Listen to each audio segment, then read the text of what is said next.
और नून लीग ने फैसले की मर्जी से तशरीह की। बरतानवी सहाफी डेविड रोज ने असल खबर दे दी। बोल से गुफ्तगू में फवाद चौधरी का कहना था कि नून लीग का प्रोपेगेंडा 24 घंटे में बेनकाब हो गया। शहबाज शरीफ को करप्ट साबित करने के लिए किसी गवाही की जरूरत नहीं। इनकी सारी सियासत पैसे साजिश के गिर्द घूमती है।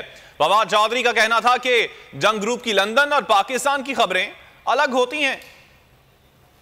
इस वाकये में डेविड है, इन्होंने अभी पूरी ट्वीट करके जो एक बयानिया, जो एक असल खबर है वो आप दे दी है। 24 घंटे से भी कम वक्त में जो इनका एक प्रोपेगेंडा था वो बिल्कुल बैठ गया है। नवाज शरीफ या शहबाज शरीफ को करप्ट साबित करने के लिए इंग्लिश कोर्ट की कितने की गवाही चाहिए, हर आदमी को पहले ही पता है और जो हालात हैं वो भी उनको पता ही है। तो ये कोई इतनी उससे कोई फर्क नहीं पड़ना कि वो इंग्लिश कोर्ट क्या फैसला करती है। लेकिन इसके बावजूद जो कल का इन्होंने ट्विस्ट दिया है, जो लंदन में बैठे हुए 2-3 लोग हैं इनके, उन्होंने पाकिस्तान में एक दफा फिर गलत। और आप देखिए कि फॉर एग्जाम्पल अगर आप जंग की आज की लीड उठा के देखेंगे तो हमेशा ये होता है कि लंदन एडिशन की खबर